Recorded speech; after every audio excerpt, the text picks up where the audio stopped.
Olá, meus amigos, minhas amigas. Hoje nós vamos falar sobre uma parte chata do inventário, que é a parte que é o grande vilão, que todos até mesmo desistem algumas vezes, o que vai custar caro lá na frente, tá? Por conta disso, que são as custas.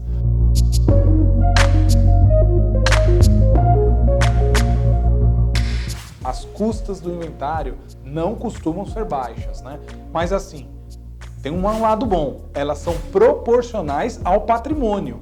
Se a pessoa tem um patrimônio pequeno, as custas serão pequenas e até mesmo em alguns casos é possível pleitear a isenção dessas custas, tá? Essas custas, elas se dividem em alguns aspectos, que eu vou trazer para vocês aqui de uma forma bem grosseira e resumida. As primeiras custas que nos vêm à mente são as custas que nós temos junto ao aparato do Estado, né?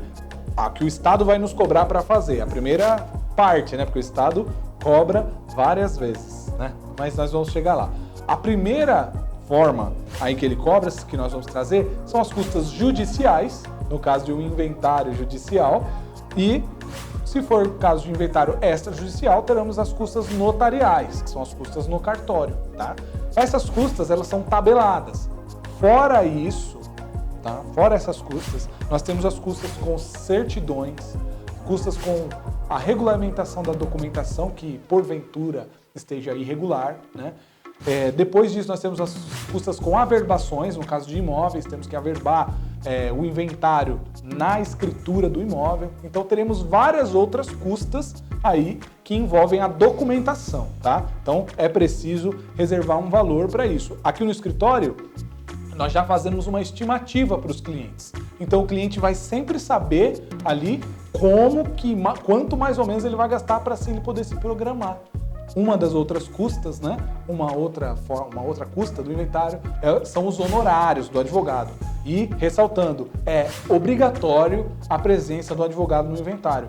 E quanto que são os honorários, Rafael? Isso daí varia. Os honorários são contratuais. Você vai fazer o honorário com o advogado. Só que existe uma tabela. A tabela da OAB prevê o valor de 6% sobre o valor do inventário para os inventários extrajudiciais e 8% sobre o valor do inventário para os inventários judiciais. Alguns advogados podem até cobrar mais, só que menos do que isso é vedado. Se o advogado cobra menos do que isso, abre o olho.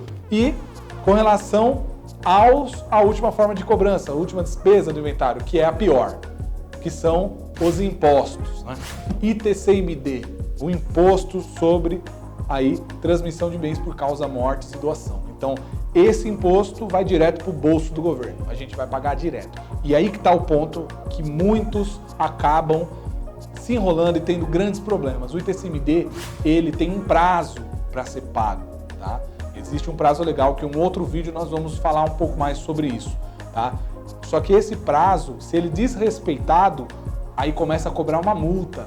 Não tem como regularizar a propriedade, regularizar a situação, né, de uma forma lícita sem fazer isso, tá ok? Mas é isso aí, meus amigos. Até o próximo vídeo. Espero que tenha contribuído um pouco aí para o entendimento de vocês e um grande abraço aí a todos.